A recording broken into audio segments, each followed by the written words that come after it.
I'd never really thought about belonging since I was at the church, because that was the site of real belonging for me. Yeah. You know, once you're in those doors, those big, beautiful doors close, and it's the church, you know, in the world, and the world's outside. And I had to really challenge myself. What was belonging now?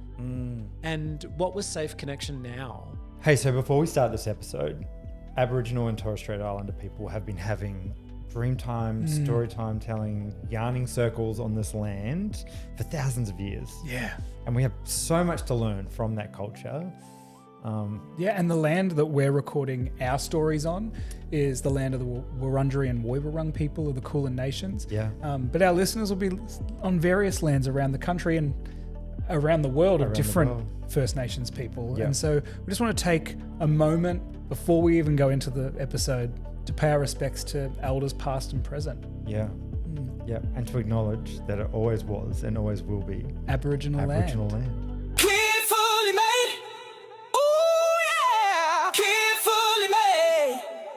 God, hey. Queerfully made. Come on now. Queerfully made. Well, welcome to Queerfully Made Podcast, the podcast where we talk about the intersection of faith, sexuality, identity, and all that goes on in that messy, chaotic space. All that goes on. My name's Aaron. I'm an ex-Pentecostal pastor and gay man from Melbourne. And my name's Ben. I'm an ex-church leader and gay man from Melbourne as well. Welcome to the podcast. Welcome to the podcast. Well, we're very excited about today's guest, Andrew Sloan. Now, Andrew is a fellow queer and a fellow conversion therapy survivor, an ex-Hillsong Church member, and ex-choir master, which we'll get to a little bit later. That was an addition. Today, he is a psychotherapist. He is an executive and leadership coach, a team conversationalist, and an amateur baker, which we need to explore as well. And last night, launched his new book, which is right here, Why Things Feel Fucked, a practical guide to getting unstuck. We are very excited to get into this and a lot more with Andrew. Andrew, welcome to the podcast. Thank you for having me so Yes. very much. So good to have you on. Yeah. I need to tell you that this book is so easy to read. Maybe because our stories are so similar, which will obviously come out in this episode. But also because it's very well written. It's just, yeah, but also, yeah, because of that. I mean, but like 24 hours, I've finished this book Phenomenal effort. and love it. Love it. You haven't. I'm part of the way through the book. Thank you.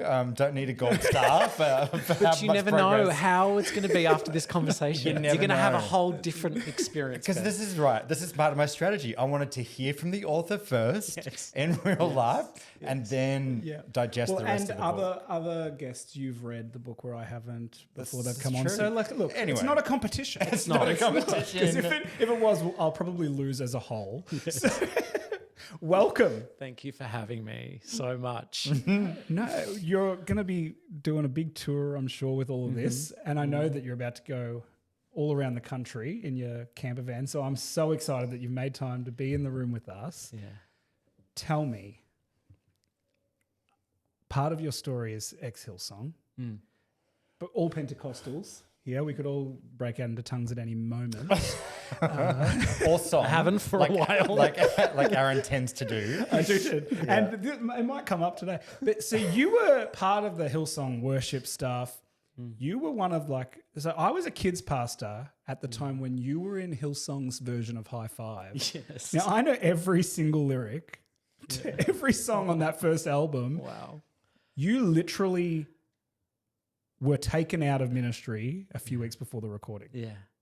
Yeah. It was devastating. Because because you came out. Yeah. I disclosed. I said I'm same-sex attracted, and all hell broke loose. So it was just that you were same-sex attracted. Yeah. And that's when it all that was you hadn't said I'm going to act on it.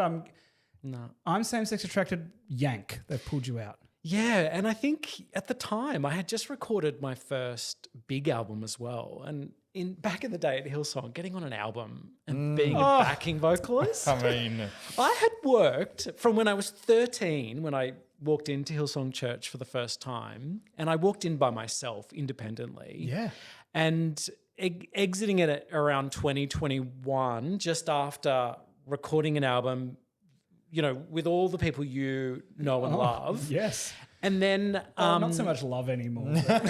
wow, it's Tolerate. It's hard. It's hard, isn't it? Because these people back there, and I did adore. I worship yes. in so many ways. We all did, yeah. And so, to then be yanked at that time when HK4 it was called, because there was 4 of us.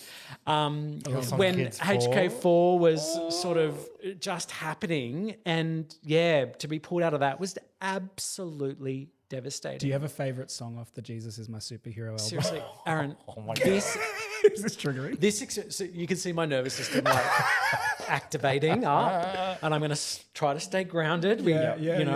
But it is Clench the toes. that is so far removed from my memory. I can't even begin to tell you. Wow. Really? Yes. Yeah. See, I Yes. could sing like, maybe it's a little bit crazy to You know what's believe. wild? He just told you it's triggering. I try to poke him into a corner. Do you know what's wild is I was at Kylie Minogue's concert a couple of months ago. Yeah. And she sang a Hillsong Kids song. No. I walked to the bar, and there was this bar set up in another room off the ASA Arena. It was called the ASA Arena. Yep. Now it's called All Phones, I think. And I walked down this corridor, and my body activated itself, and I was like. It's happening right now as I sit here, and because the Hillsong Conference was run there every year, and I'm activating myself right now. I was walking down the corridor, and it was the room that they recorded that album in. Wow. And my body actually knew it was know that the room. space before I even got anywhere near it. Yeah. That is how wonderful and harrowing at times our bodies are. Yes. The experience of that abandonment and that shunning, and the after from 13 to 21 incredible levels of acceptance and love and an embrace, and then to be outright rejected. Yeah. It gets encoded in our bodies in a very deep way. Yeah. And my body knew where it was in, like, almost like it was a geospatial bloody device. It just knew what I was coming up to. And I walked through the door, Turn left. and my partner at the time, I was like, I have to tell you, I'm completely full-blown activated right now. Wow. And I have no words to tell you why, but this is it. And I was going to back out. I'm getting choked up as I sit to speak about it. And I said, you know what? No, I'm not going to let it win. I'm going to go get a drink. Yeah. I don't know what I was drinking. Maybe a skinny bitch, vodka soda. Vodka soda. That's just my to really go-to. turn it on. really? Actually, now I think about that, it was actually probably a bottle of water. But I said, no, I'm not going to let this win. I'm going to go to the bar. I'm going to get a drink, and I'm going to go back and see my new church in many ways. Yeah. Which is Kylie Minogue's probably one of her best concerts ever. And Kylie as your savior. Yes.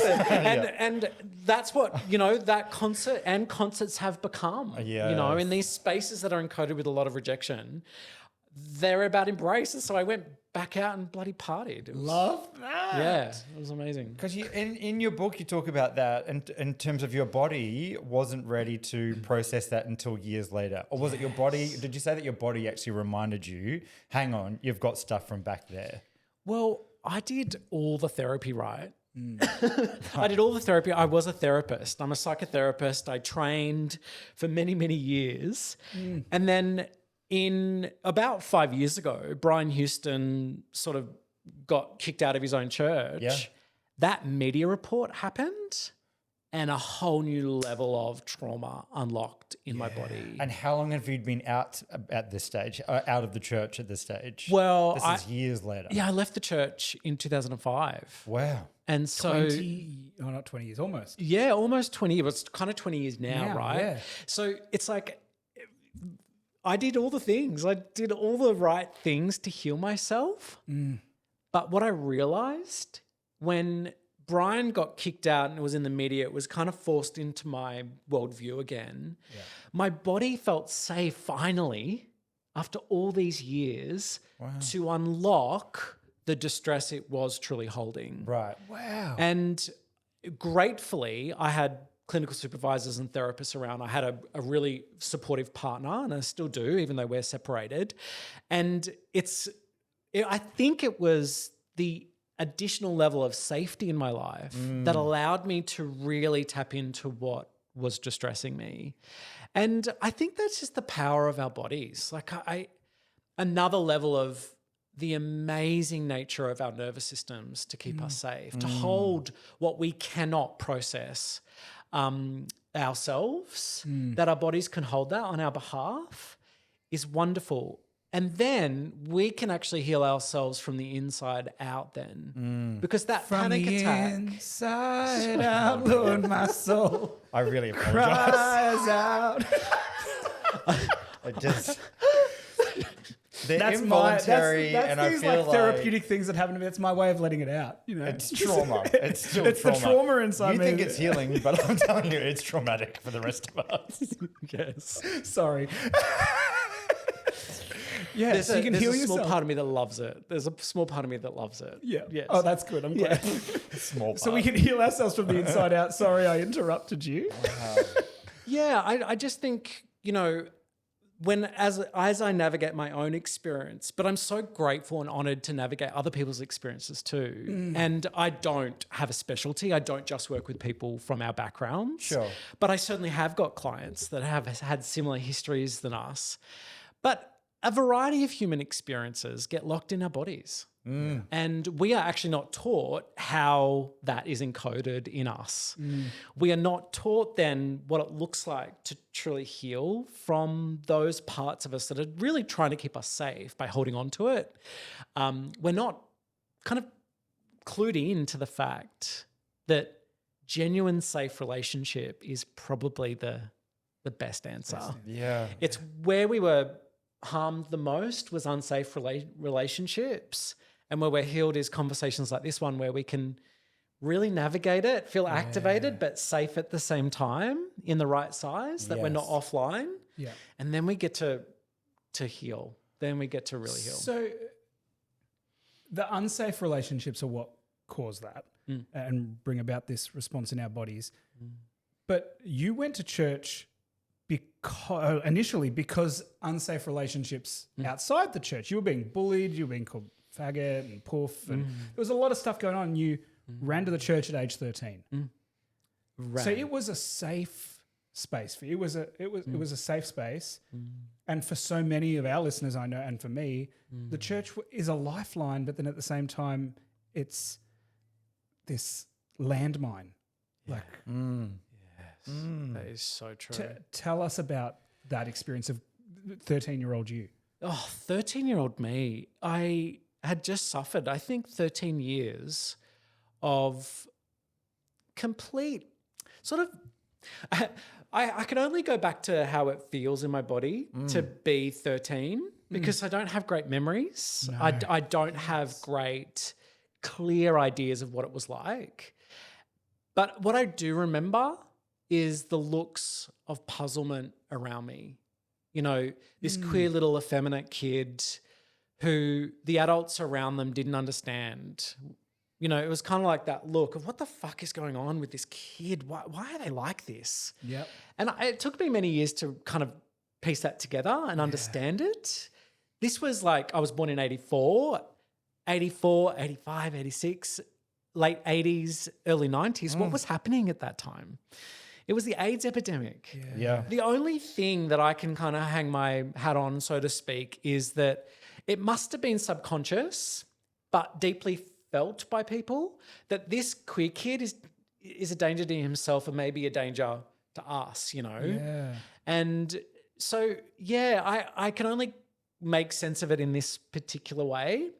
But it was bloody harrowing, you know, from a safe place in primary school and then moved to a new primary school and then made the target. bullied, run away from, called girl, poor faggot, a whole bunch of different things, and really never having a safe place. I remember popping myself in the library and parking myself there at a lunchtime. The library was the safe place. It was a safe place. Yeah. Tintin comics, and I also remember putting on the library water bubbler.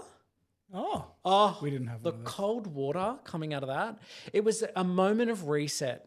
Fast forward, it actually is. Now you it's know, a nervous yeah. system reset, Yes. literally. And so it's these moments that I remember, but I just remember being rejected. Yeah. And so when I got invited to a summer camp, that's a bit like your story, Ben, but I got invited to a summer camp, and it was at Stanmore For Tops. those listening who don't know what summer camp is, it's Hillsong's youth camp. Yes. That's what they call it, summer Yes. camp. It's basically a conversion opportunity. Conversion therapy. Conversion opportunity. No, conversion to, Oh, yeah, yeah. to the other way. Evangelical The other conversion. way. I just slapped the microphone. It's conversion the other way to Jesus, right? It's an Yeah. indoctrination. It's Yep. high energy, high engagement, high contact. Yeah. You're there for at least, I think, maybe seven days. And you're fully immersed. And I came out of those 7 days fully converted. Fully in love with you. Sign me up. JC. Jesus was your best friend. Flat on the back, He was your superhero. tongues, everything. It was literally really? on. Yes. Yeah, it was on. You were in. And I didn't look back because it was pure acceptance Yeah. at the time. Sure. And it was an embrace. And I had a pathway to even higher levels of acceptance. Yeah. Because as soon as I saw that worship team and I got a sense of their albums, I was like, that's my only mission in the world.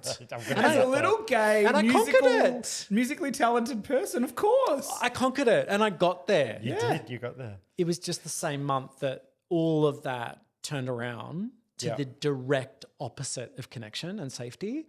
And it was full-blown abandonment.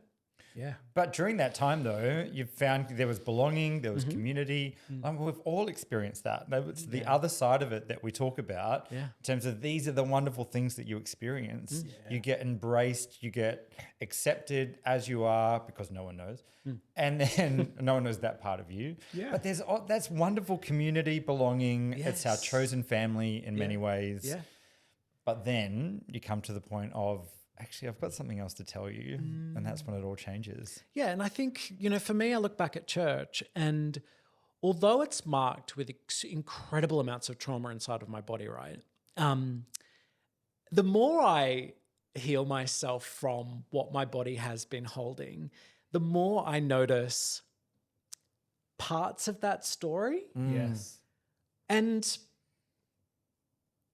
I think, and I definitely talk about this in the book, really our church settings, like, these high energy Pentecostal like church settings are high octane systems of connection. Oh, yeah. The dopamine that it releases, The right? dopamine, the serotonin in these environments, the oxytocin even would occur around the feel good stuff, right? Yeah. And I can only now look back at what you're describing, Ben, and go, oh, you know what? There were some moments there of real relief.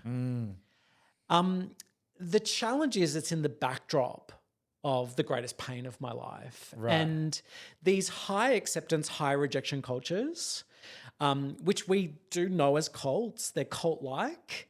That acceptance also turned my back towards the other really important systems of connection in my life, which have never really fully recovered. So my ability to have really great relationships with my family, because at that time they were in the world, they weren't in the church. Sure. And so I had less support. And when I came out, that kind of cracked even further, even though they weren't in the church. And my friendships and my capacity to make friendships that weren't bound to a faith, really low. And it's taken me many years to write myself and feel safe making, friendships and connections. It's taken a long time to heal from. And so, yes, there's glimpses of God. I'm so glad I didn't get caught up in drugs, because I didn't. Yeah. I didn't. By 21, I hadn't done a drug. I hadn't tried one. I didn't really need to go down that path. Right. That's one thing I'm grateful for, but I can't still really. time. Oh, no. Trust me. Trust me. Anyway, there's been Another a part- podcast. there's- well, that's our other form of podcast. therapy. But good no, choice of I have therapy. partook, but they haven't become an important part of my life to feel well and okay again, which is, I think, a big reason why we pick up drugs and other things to fill those holes, those things, or to handle that distress that we're actually not safe enough to handle just yet. Yeah. I say all the time, I think I've said it on the podcast, like there are so many elements of my time within the church that I'm thankful for. Like there is so much that I learned in that time that I look at other people who didn't have the church. I'm like, hang on, how do you not have the initiative to do that? Like we knew to straighten a chair if we were walking past a chair, right? Like, so the little things that we were taught to know. Well, now you remind me about, like, Hillsong was known for excellence. Extreme levels of excellence. It was the model. In everything we did. We all pegged our own model off. And that was drilled into us, right? Yes. And not lectured into us. It was demonstrated. It was shown. Yeah. And, I definitely have parts of that still that I cherish. Yeah. I cherish the training, so to speak, that I got. But it's marred. Oh, obliterated. Yes. Until now, like, it's been 5 years since I felt the worst of what I was holding. And that was after nearly a decade of therapy and being a therapist. So you're saying the worst is yet to come. As Brian would not say. My book is called Why Things Feel Fucked. See, but you're saying for me, I'm not 10 years in. I'm a bit nervous. The worst is yet to come. Well, that's one of your best. We're going gently, and I did invite healing here today in this conversation. Yes, you did. We heal in the safe presence of another person, and that is our greatest gift, right? Out of, I think, the last 20 years of my healing. The first 20 years of my life harmed me, and the next 20 years have healed me. And I have bundled up everything I know out of my own feeling of, God, this is fucked, and my clients, and I've put it in a book. I love it. And you've just read it. So I love it. Yeah. So the first 20 harmed you. Yeah. Second 20 healed you. What's the third 20 going to be? Well, this is the thing. I sit here having just launched this book going, whoa, this is a huge milestone. I turned 40 last year, and my whole goal was to publish a book by the time I was 41. And I turned 41 in a handful of weeks' time. I think it's a week and a half. And I've done it, right? I don't know what the next 20 years is about yet. It's so bloody exciting to be this orientated and to not be clear at the same time, because I think that's going to offer me a lot of creativity. It's going to offer me a lot of possibility, like the real possibility. Yes. The real deal of possibility. Yeah. So take us back to, like, you've left and you've started that therapy for I want to go back a little bit further. We want to go back to... Can we go back? We said it in the bio that you're an ex-conversion therapy survivor. As am I. As am I. So many Christians have gone through versions of conversion therapy or practices. Yeah. What did that look like for you? Yeah. Because you've come out and they've now sent you to do some things, right? Yeah. They've pulled you and put you into some programs. Yeah.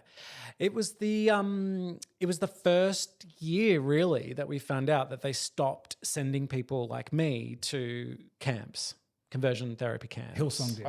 Yeah. Thanks to Anthony Van Brown. It was Anthony Van Brown's advocacy direct to Brian. Yeah. And we connected all these dots many years later. Yeah. And it was the same year that he had a critical meeting with Brian and the pastoral care team at Hillsong. Before you had come out. Yeah. Yeah, it was just they didn't know what to do. No, so they were in a bit of a no man's land, right? And because they didn't have this to hold on to, so they didn't really know what to do next. The challenge is... That's incredible. Yeah, it is. The challenge is where they sent me was even more painful and is probably the stuff that I still tend to every day, the pain from where they took me next. So they just thought, okay, this is sexual sin. So who in our local area handles sexual sin or sexual perversion? And it was a guy that specialized in child sex attraction. Yuck. What? And so they picked me up and they said, you know who you should go to? The pedophile guy. The pedophile guy. Wow. And for the first 6 sessions, I'm sitting there in a black abyss, right? I was told to not share it with anyone because they were really worried about other people having sex with other people in the church.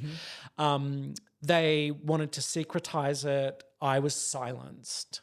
And so I'm handling this, taken off the stage. So you talked about choir master, pulled out of that. No one told why. We used to call it being benched back in the day. I don't know if that's a common, but we were benched and Sports reference. and Look at you. we were blacklisted, right? And people would pop off every now and then, and we'd go, "Oh, what's happened there?" You know, like what have they done? Oh yeah, little murmurs would And happen. for me, because I'm perfect little choir boy, what has he done? You know, like what has he done? And no one, I couldn't tell anyone. No. So I'm sitting in this chair in the back of, North Mead, and the guy is literally assessing me for all types of sexual sin, including child sex attraction. And I'm like, that's a really confusing thing for a 20-ish-year-old to handle, let alone the person who's just been cut off from every support. I couldn't go home. Right. I didn't have great friendships outside of church. Yeah. And I had no one in the church that I could speak to except for one pastor who was fire and brimstone. And I have emails from him that I've reread. Oh, wow. Praying demons off my back, telling me to go to the gym, telling me to man up, all of these I love things. that part of the book. Telling you to go to the gym. Yes, the Gay gym. guys love the gym.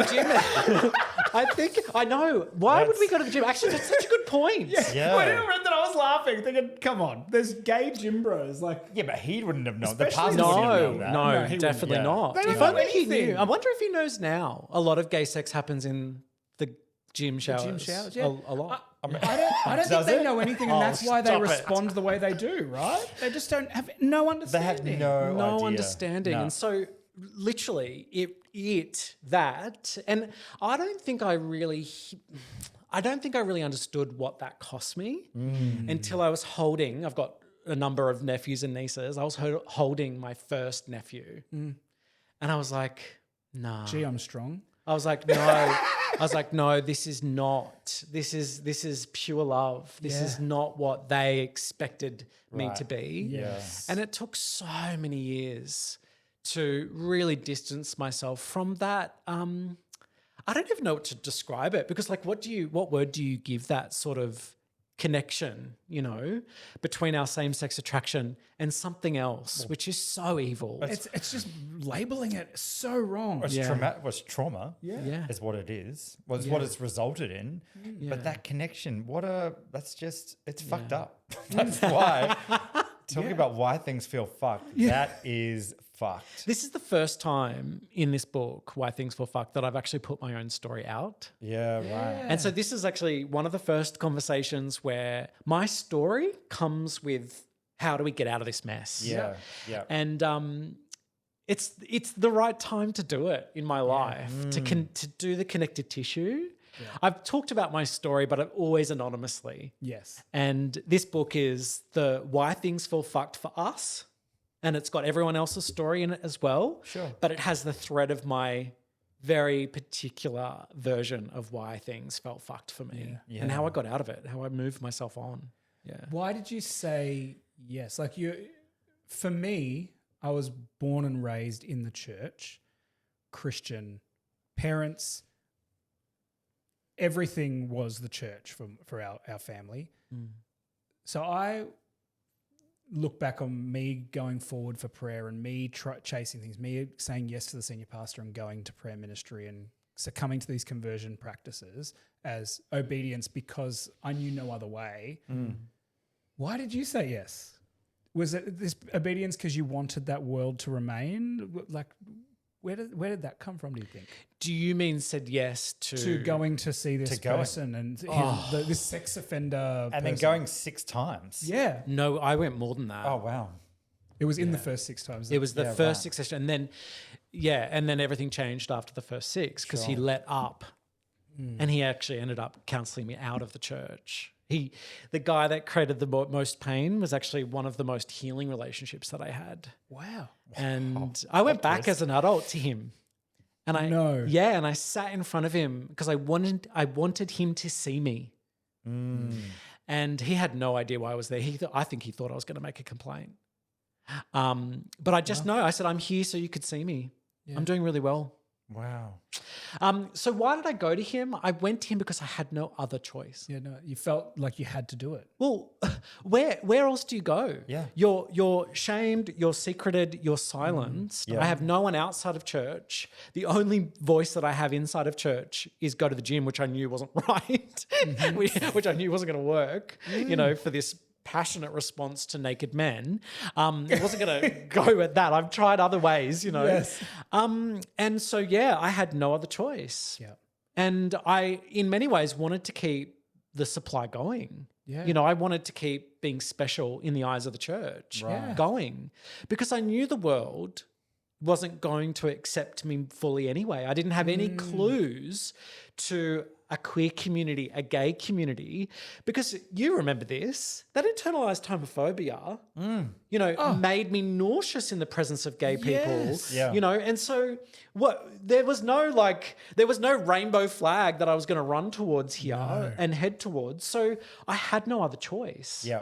No And this other is choice. what makes me angry when I see the videos like what the ACCWA posted in the last week around conversion therapy. They've posted this response to this ban that's coming out. And one of the things they said is that it's about not about the rest of the world, it's about our children and our people. But it's not, because like you're saying, like you were brought in from the outside, you were evangelized to at a camp, you were brought into the fold. And basically by bringing you in, slowly they cut you off from the rest of the world, which is what a cult does. They've cut you off from the rest of the world. And so then they place these conversion practices upon you, which have harmed you. Yeah. And you just said then, which I found so telling, is you had no other option. Nope. Because you'd been removed from everything. And you know what? The New South Wales ban, I was a part of the panel. This is part of the background work I've been doing in the last couple of years anonymously. Well, anonymous to the world, not to the panel. Where they wanted to put the reporting guidelines in New South Wales for a conversion practice at 12 months. So you had to report the conversion practice within 12 months. Yeah.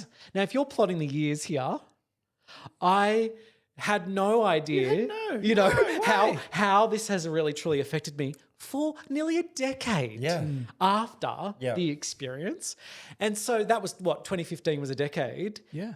Cut to the next 5 to 10 years is when I fully could articulate it and go, actually, this is complex PTSD. Yeah. And this complex PTSD is actually really affecting my human body. Yes. And I have had to spend thousands of dollars on therapy and other medical help to heal myself from autoimmune diseases and beyond from this trauma. Yeah. And you're telling me we have to report in 12 months' time? Now, I think, got that changed in New South Wales. That's good. In Victoria, it's retrospective now. It's like, Whenever it was. Fantastic. And so, but we still have to fight for that. Yeah. And we're still fighting for it. Yes. And we now have to help our brothers and sisters and everyone in between in WA to go, actually, no, it's not this. It's this. If you want to protect kids, If you we truly need to, want to protect. if you really want to protect I kids. think it's just a misunderstanding, right? Like they just don't understand our world and our... Well, they're blinded who like we were. Yeah. Oh, 100%. I didn't understand what conversion therapy was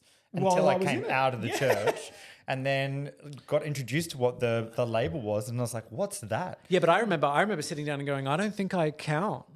Sure. No, neither. I don't think I count. And Yeah, it's neither. like, what do you mean you don't count? You were sent somewhere for unwanted same-sex attraction to get healed. I said that. So when the Equality Australia asked This me is trauma to do, speaking, by the way, when we say, no, it's not me, it's not me. Yeah. Well, when Equality Australia asked me to do the project interview, I said, I didn't go to conversion therapy.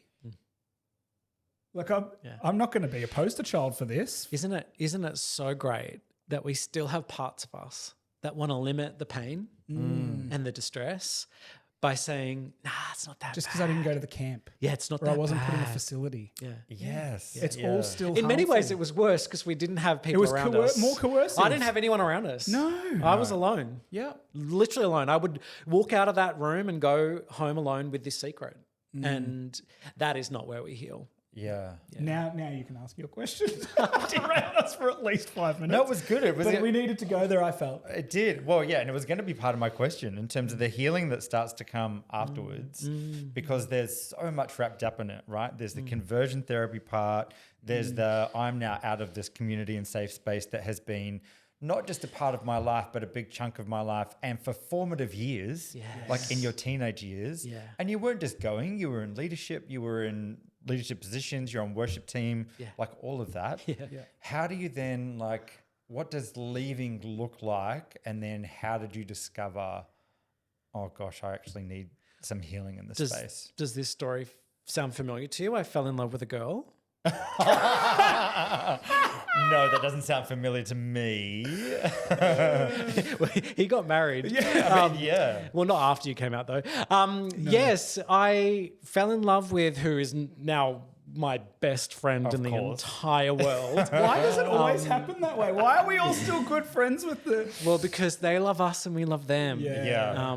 It just sex. Oh, didn't work. my best friend is a gay man trapped in a woman's body. I've told her that for So years. I went straight head first for my darling friend, and gosh, what a tumultuous time that was for her and for me. But I wanted to kind of make it work, I suppose. But I also do deeply love her. I deeply love her. Yeah. And I just think because we're so kind of messed up, what is friendship? What is this thing called sexual attraction? What is this thing called romantic love? Is all mishmashed together. Yeah. And so... yeah, my darling, beautiful friend. And so then clearly that wasn't going to work. And in that way. And I'm so grateful because she has a beautiful husband and amazing kids, and I get to enjoy all of this big, beautiful family as part of my own. But well, then I wrote an email to the church and I said, I'm out. I need to live as a gay person. This counselor helped me to kind of see this. Yeah. And that's when everyone stopped communicating with me. Wow. And so I found out many years later that my group of friends at the time had dinner together, and they decided the best course of action was to not speak to me. Oh. No. Yeah. As a collective decided. As a collective. Let's stop talking to Andrew. How horrible is that? Oh. Did they see it as if we stop talking to him, maybe he'll change? Maybe it'll be enough to... we would have to invite them to a conversation. I have no idea the psychology behind that. And I can't even, maybe because I'm so close to it, I can't even see it. Like, why would that make sense? But I think it's this distortion bubble that happens inside of churches, right? Yeah. It's like, well, he's decided to be of the world. Yeah, we can't. So That's what it is. We'll turn That's away. the language. Yeah, That's the language. that is the language. He's decided, he's made the choice to be of the world. Yeah, we know he's been struggling for all this, and now he's made a considered decision to be gay. He's out. He's out. He's backslidden, and he's got to a place where we can no longer be in communion with him. We will be negatively affected by him if we continue to be connected. 100%. And I think that, gosh, we are healing. Bad company corrupts good character. We are healing each other. So yes, I think that's very true. Keep the world at arm's length. And so then my first relationship, I went into a cocoon. And so my first same-sex relationship, I did 7 years with my first relationship. And you see, I'll have to show you some photos of me back in the day. I was a 25-year-old going on 45. Really? Oh yeah. I looked 10 years older than I do now. And I was living this corporate life. I was living this same-sex relationship, but we were a straight couple in many, many ways. Wow. I didn't have any gay friends. Lived out in North Parramatta. I could not face it. Yeah. And then I got handed Anthony Van Bruyn's book. Right. And then I was like, oh, I'm not alone. Yeah. I thought literally I was this is so narcissistic, isn't it? But isn't narcissism just a wound anyway? No, I thought maybe in like I was the only person that has handled this. A Christian gay. Yeah, maybe I was the only. Yeah. Of course, There's not. lots But- of gays, But what a but- bubble! What a protective bubble to be in, which is Sure. narcissism, by the way. It's just a protective bubble. But I just felt that I may have been the only one until I read this book, and then that was the first level of me going, "Oh, I actually have been hurt. I have actually been harmed by this. Yeah. This isn't just something little.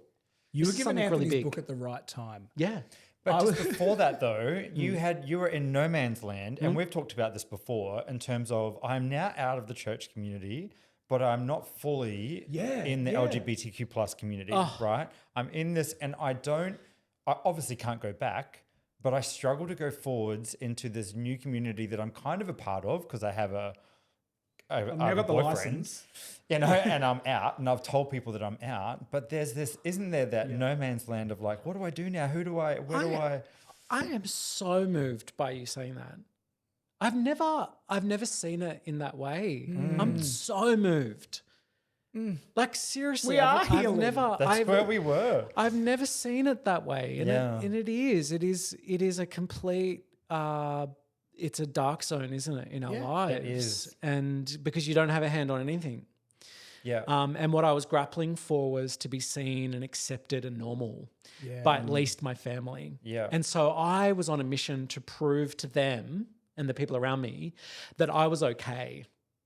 And so I lived in this relationship that, by all pretenses and, was a normal, codified and accepted relationship because we were monogamous and we were, we owned a house and all of these things, but I was deeply unhappy. Right. Yeah. Wow. And then And then I, healing. you know what's amazing in a monogamous relationship? Someone can cheat. And then, and I can get really upset about that, and then we can break up. And so then everything moved again, and I moved into the city. right. And so I moved from that relationship, which was a cocoon, and then I moved into the city. Come on. And that was my adolescence. The gay bubble. Gay It was awakening. I was right off Oxford Street on Brisbane Street. I know the one. And I lived in this most abundant place. I was working for Salesforce.com at the time and being paid a buttload of money. And I just had a ball. I had an absolute ball for a couple of years. Talk about throwing yourself into Right into the thick of it. Right in. It was an amazing time. It was an amazing time. And then pretty soon got into another very long-term relationship. So, and you would have read this in the book. I talk about my latest breakup with my darling partner, Chris, after 13 years. We could talk about that later, but I met Chris back then, and then we forged this big, beautiful 13-year relationship where, a lot of healing, a lot of safety happened, a lot of creativity happened in our lives. We both expanded in the world. And that's kind of the site, the context where I could do even deeper sort of experiencing of what my body was holding, that distress, safe places is what allows us to do that. And in many ways, that relationship made that possible. It really did. Isn't it sad? Like we are robbed of that. Everyone else gets to do it at the 13, 14-year-old stage. They have their first relationships. They get to go to a party and have their first sexual encounter. For many of us, we're robbed of that. And it eats into our 20s, into our 30s, where you've got this relationship. It's monogamous because that's all you know. It's the worldview you've got, but it's not necessarily how it was meant to be for you, and you didn't get to experiment outside of it. Yeah, it's interesting because I think this experience of how fucked things are woke me up to how fucked everything is for others as well. Yeah. And it's like, yes, our Christian-based contexts were pretty messed up because these extreme acceptance bubbles with extreme rejection in them is the very thing our nervous system is trying to protect. All along, it's trying to protect from being abandoned Yeah. and disconnected from and annihilated. And those two core fears are running underneath all of our personalities. The thing is, when I work with a lot of straight people, I work with people of color. I work with a variety of different humans. And you know what? They report not the same extremes to maybe what the stories we have to tell, but they report the same sort of things. You know, like women report the patriarchy, you know, really messing them up, and gender, you know, really screwing them over.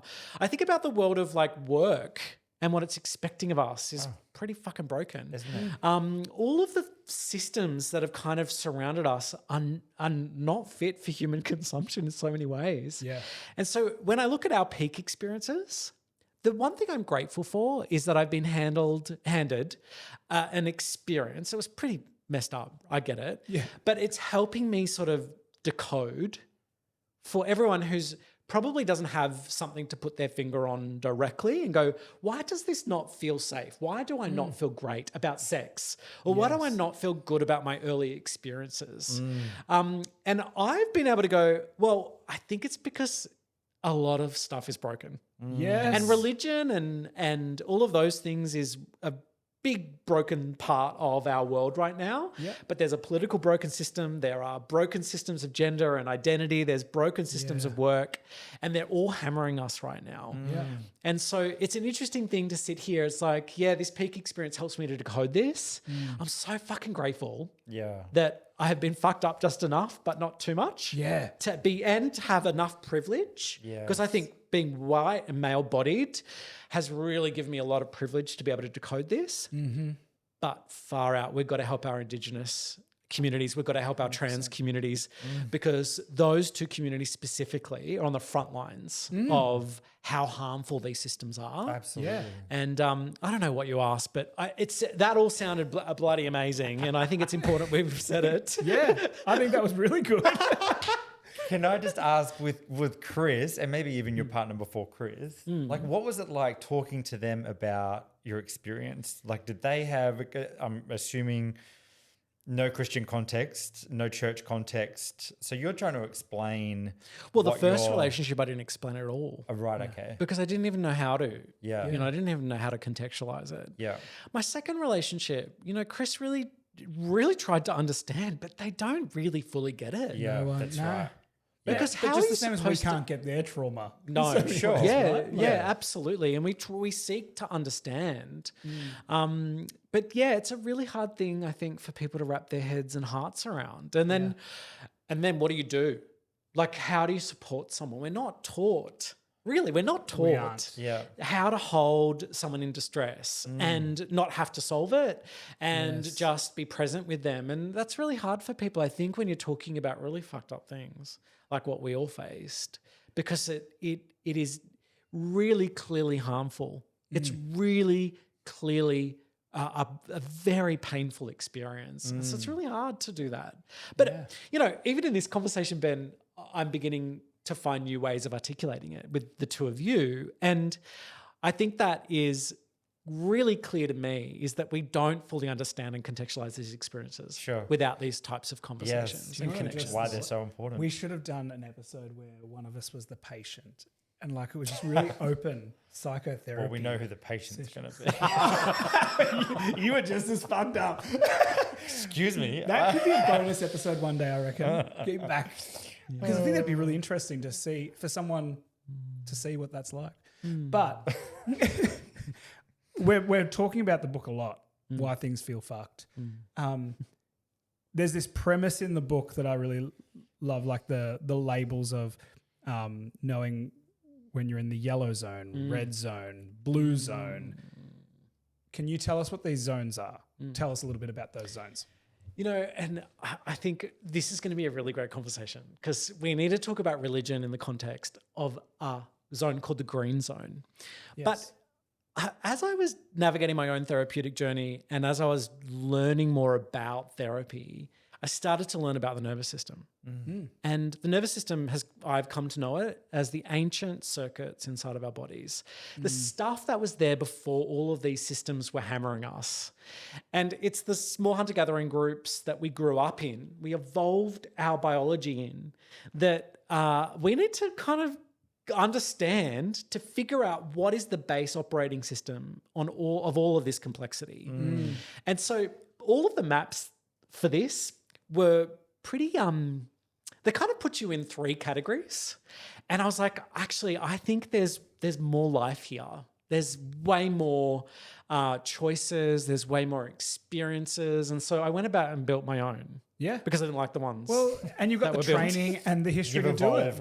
right? You've evolved them. You've expanded. Yeah, and so the book brings us in from the system of disconnection all the way through to the system of connection inside of our bodies.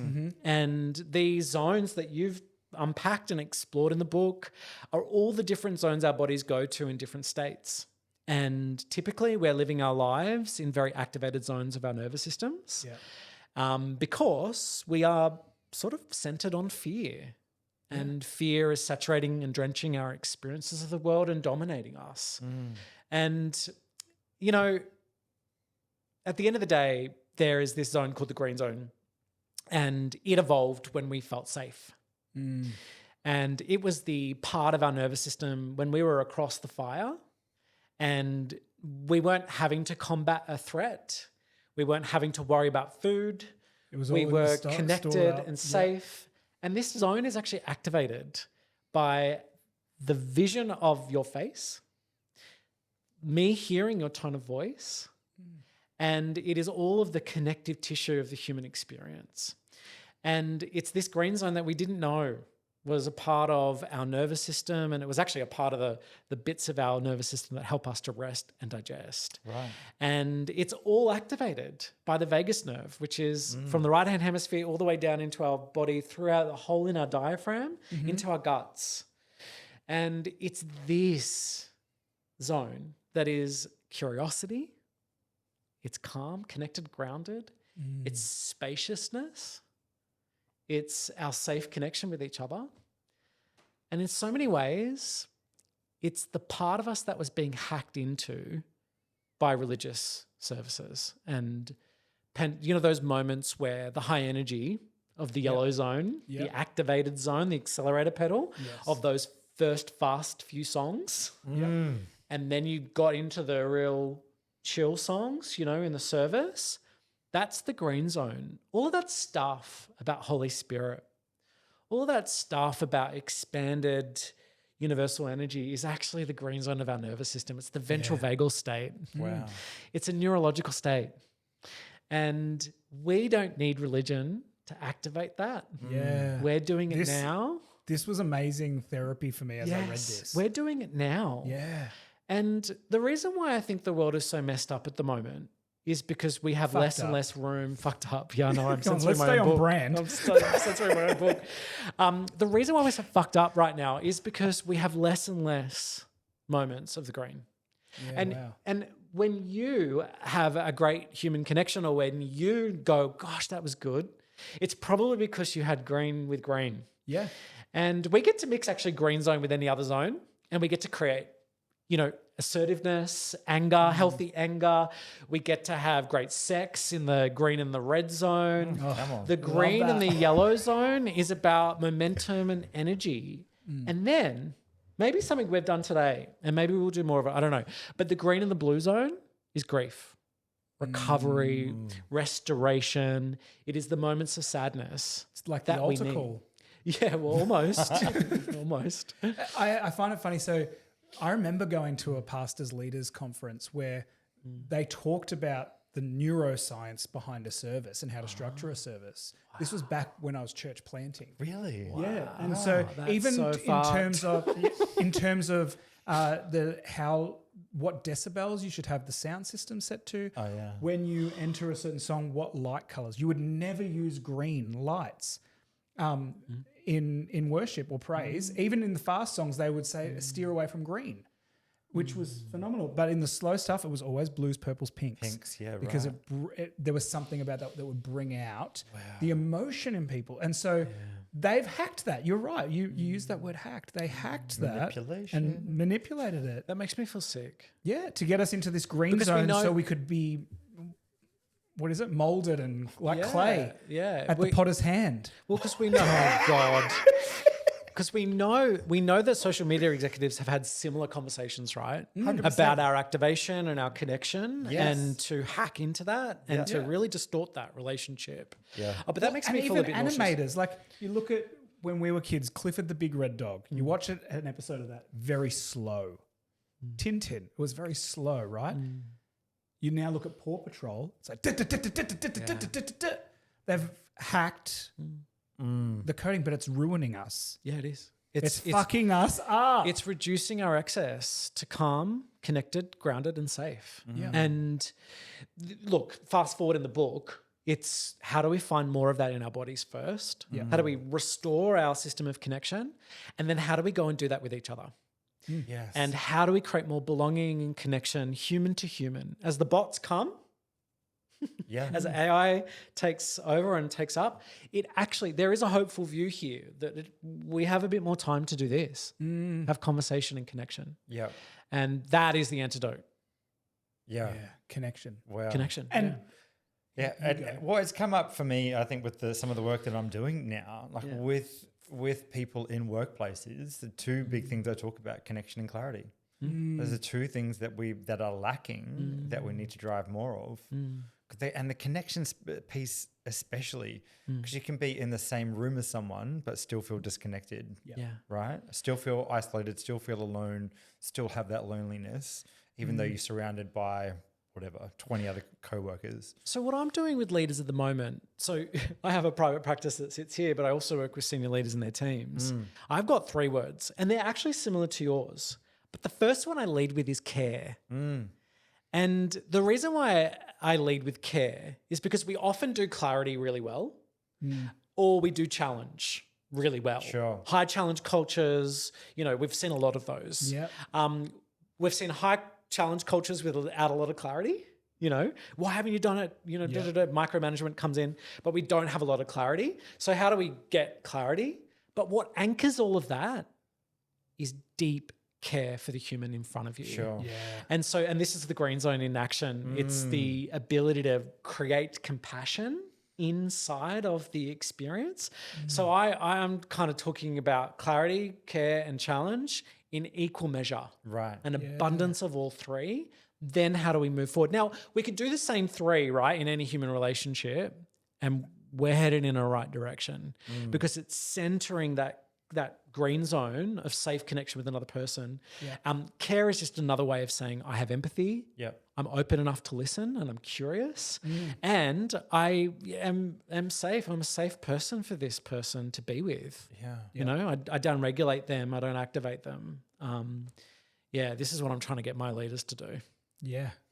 And as a part of that too, like recognizing when you're in, I'm going to say the red zone or any other zone that's not the green zone. Yes. Yeah. Yes. For themselves, but then from a leadership perspective, being able to recognize it in your people as well. Yeah. I'm sitting with a team tomorrow. There's 130 people coming. And we're basically going to talk about the fast world. Like, why is it so bonkers? It's so brittle. It's so anxious. It's so nonlinear. It's so incomprehensible right now. And the first thing we do is like pull up the map. And we go, where are you? Because we are always in a pure state of yellow, orange, or red. We're either fully foot to the floor accelerator, we're either fighting or fleeing or getting out of there, or we're frozen in place. Sure. And so can you put those words to the colours for people to that's all the understand? colours Yeah, going so, up. Yeah. Accelerated is yellow. Oh, accelerated is yellow. Orange is fight and flight. Yeah. And red is freeze, overwhelm. It's frozen. It's the lizard response in us. Where are you?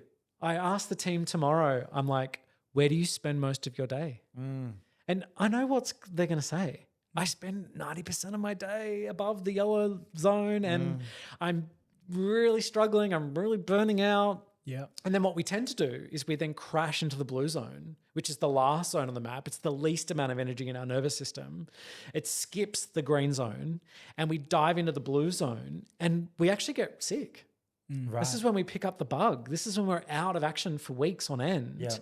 And we're in sadness. Some of us, right, may have had periods where we've had to go to bed and really feel an immense sadness. This was my last month at work.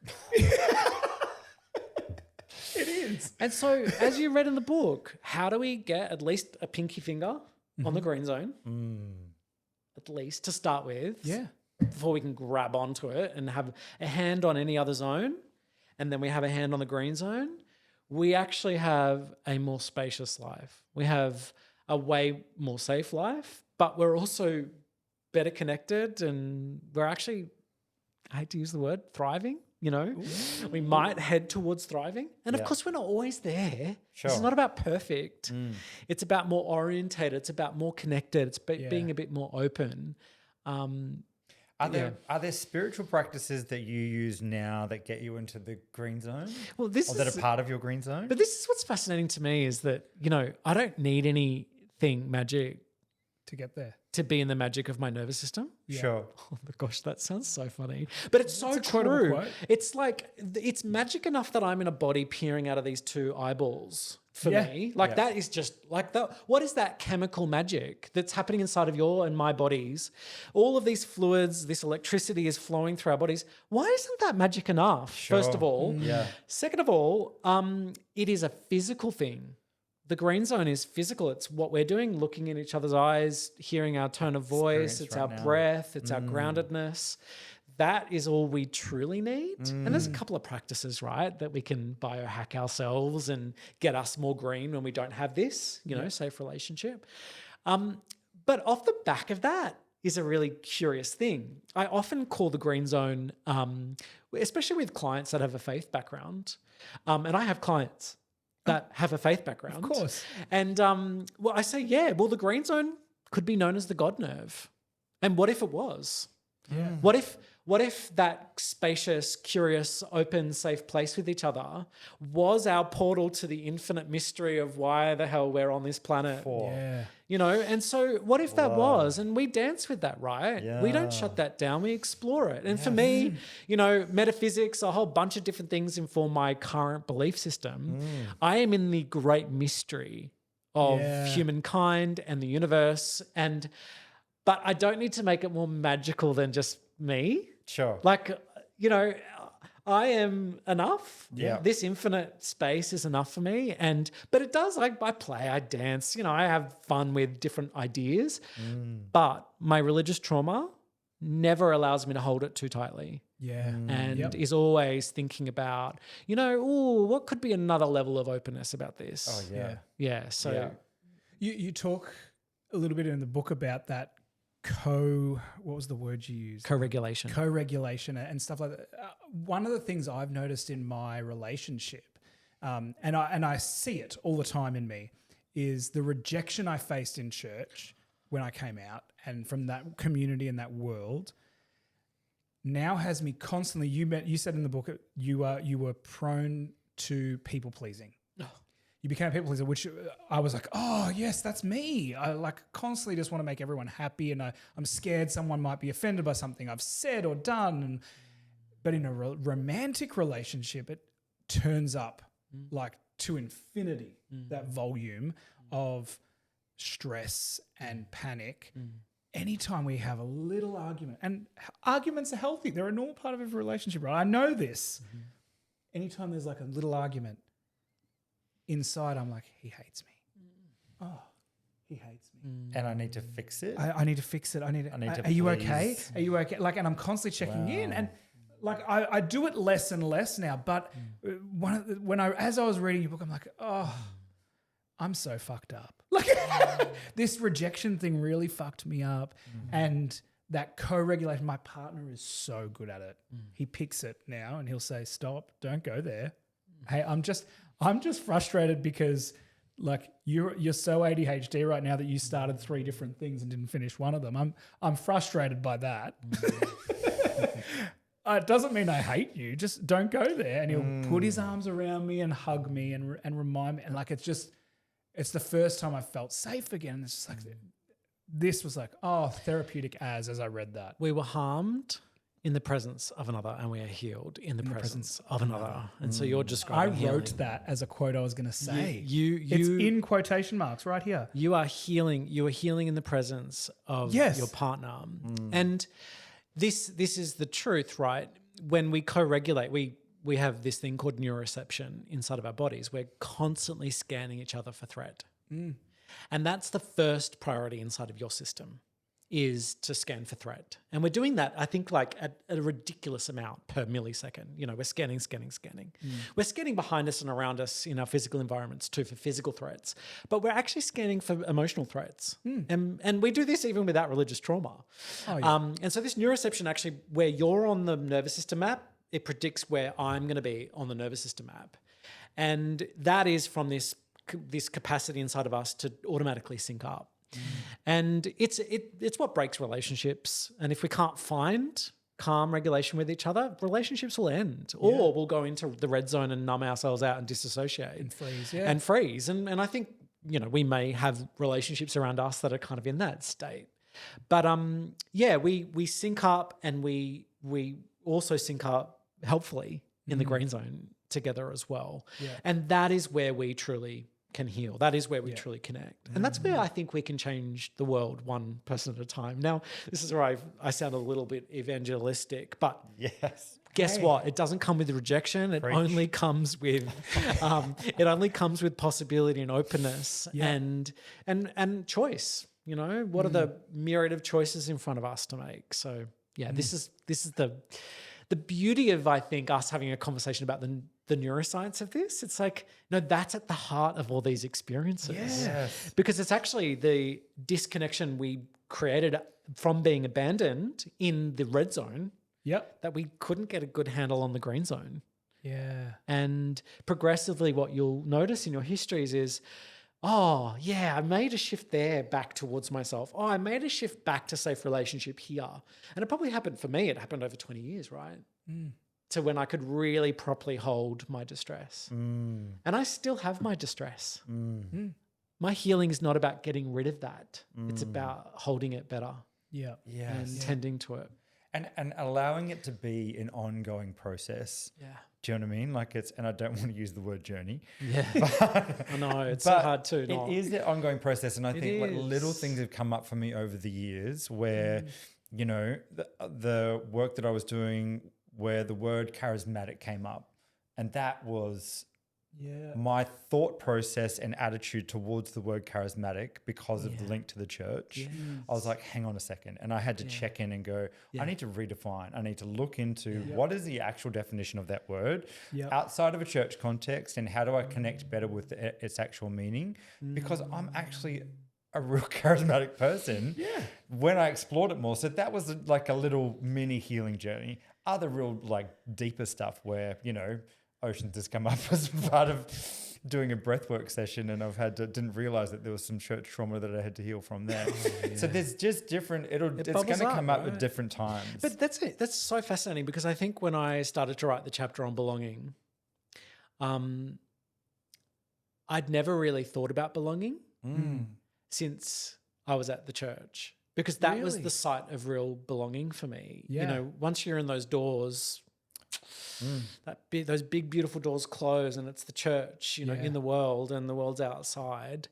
And I had to really challenge myself. What was belonging now? And what was safe connection now?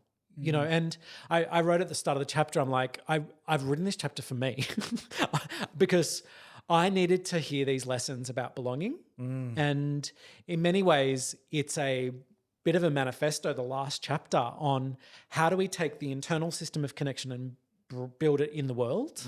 Because there's so many forces against us, and how do we systemize belonging? And so, you know, I had to scaffold it for the first time in the book, because I'd felt kind of burnt by belonging in the past. It was a dirty word, maybe like charisma for you. And I'm so glad, like I have to reread the chapter a few times, because I did the audiobook and I was rereading it again. I was like, okay, this is pretty cool. Okay, all right. This is amazing. Who wrote this? Systems of connection embrace, right? They embrace our differences. They honor reciprocity. They ensure that diverse voices are heard. They do a whole bunch of different things around safety and equal contribution and value. And we can do that without the shoulds and musts. We can do that without the rule book. And that is now, maybe this is the question of what's the next 20 years. Let's go do that. Let's go do more of that. I love that. That is so good. Isn't it just wild? Like I'm just sitting here like listening to you now, thinking back to like 20-year-old Andrew. Like, what is it? It's just wild to be talking about the things you're talking about now, thinking back to where that journey was back then. Yeah. Like 21 years later, this is all how the journey is unfolded. Yeah, I talk about being 5 in the book. Yeah. Pulling up a blue checkered skirt in my mum and dad's walk-in wardrobe and slowly swishing to feel the fabric against my legs. And fast forward 15 years to when I was 20, being rejected by the church, a really unkind, rejecting world. Yeah. And then sitting here now at 40 and going, whoa, look at what I've now done in the last 20 years. Like all of that stuff I think I was searching for in the church, I've had to really make possible for myself. Yeah. But I have. Like all of those promises that the church laid down in all those rules and all those expectations for an abundant life, for a life that you feel loved in, that you can contribute to community. That the best is yet to come. The best is yet to come. All these messages, right, that they convinced us were only possible inside their churches. Yeah. Yep. But I've actually been able to do that Yeah. myself. Yeah. Yes. And I have sex with men. Yes. And, I don't see myself altogether as a male, and I'm kind of between genders. And it's like I can really, truly be abundantly creative. Put that dress back on. Yeah, well, that's maybe the next 20 years. Me in a frock. That's going to be your next book. We'll come back in 10 years, do another podcast. Yeah. He's wearing the dress that we've talked about. I love that perspective though. Of, It's the first time I've said it. yeah. Wow. It's the first time I've said that here. Yeah. It's seriously moving Yeah. to think that it is It's the possible. promise. It is the promise that they laid out with such strict terms and conditions. Yeah. And come on, I'm like in the abundance. Yeah. I'm in the Yes. stuff. Yeah. So, And You're, this is you're what- a person of influence. They talk about being a person of influence. Yeah. Well, you are without the four walls of the church. 100%. And this is part of the message we want to get to people that are still in the church. yes. And that are feeling that weight of, gosh, who can I tell? I know that I am, but I don't feel like I'm ready. Like, this is part of that message that we want to send to them. Yeah. It's so important. What else would you say to that group of people that are still in church, that are trying to find their crash mat, trying to find their safe space, trying to navigate out of this constriction of, I'm just getting the one message of how I need to live my life? Yeah. Reach out to someone. You need to create a relationship with another person outside of the church that is safe. Now, that might be 2010. It could be calling up an anonymous phone line. Right. We might put that number somewhere. Yeah. Or in the Often the we put it in our notes. descriptions. Yeah, fantastic. Go to that number and call them. These are queer people who are trained to speak to you anonymously. You don't need to give names, details. They've even got a chat line. It's Q Life. Sorry, it's Q Life. It's Q Life. Yeah, you said Run by- 2010. It is run by 2010 in Yeah. New South Wales, but it's Q Life. So Q Life, they chat with you. You can call them. Go and speak to someone. That might be your first person. So first safe person. And then you used to be a person on Q Life that someone Yeah. could talk to. Yes, I was there. Yeah. I was on the phones. Did you ever have someone call in that you were like, oh, that's a 13-year-old me? No, Oh, wow. Okay. never. And I don't know what I would have done if that had happened. Because back then. 13-year-old us's would never have called. And that's what we're trying to say. Is like, call Well, that I number. wouldn't even know. You wouldn't have known to call. You wouldn't have known how to find that number. Back in 2005, I think it was GCLES. It was hidden Yeah. to me to call out. You would have had to use a phone book. Yes, it would have been. So a phone book to our listeners is yeah. A Pre-internet. book we went to. But I talk about that all the time with Anthony, that I didn't know his resources were there. No. And I lived in an era of the internet. Like I knew I could have searched, but when I did search, that sort of stuff wasn't coming up. It wasn't. And so I didn't know there were people like me, like you said, the narcissistic thing like that. Yeah. Didn't know there was someone like me. And so who else in your family can you talk to? Yeah. Is there an aunt, an uncle outside of the church that you could connect to? That's the other direction I would go in. Yeah. And then if not, reach out to one of us. Yeah. You know, I probably can't meet with you directly, but I can definitely connect you with the right people. And you can find me on my website. Yeah. Yeah. Thank you so much. Well, that's probably one of our other questions. How can we? Yeah. Where can people find you? I think the best spot right now is Instagram. Okay. Hello_Andrew Sloan. That's SLOAN. Yeah. But you can also search for the book anywhere. You can buy books right now. So Why Things Feel Fucked with an asterisk in the fucked. Go and purchase the book. It's Yeah. available now. Yes. And you can follow me on www.andrewsloan.com.au as well. That's where all of the stuff that I do in the world, all the conversations I have is sort of detailed there. It's a great place to go to learn more. Love it. I love it. There's one zone we haven't talked about, and it was my favorite zone. But you all have to buy the book to find out about it. Yes. It's called The Sublime Zone. Little book And, tease. and as a little tease, you described it earlier when we were talking as the Holy Spirit zone. It is where the Holy Spirit would flatten everyone on their backs. Yes. Find out more about it in the book, though. We're not giving more away because otherwise, why would they buy the book? They've just listened to it. Exactly. There is so much more that we haven't talked about in here. A must get book. One of the things you say is, we're not machines, we're messy humans in a chaotic world. Go gently. I love that. Thank you so much for joining us. Thank you, boys. Thank you so much.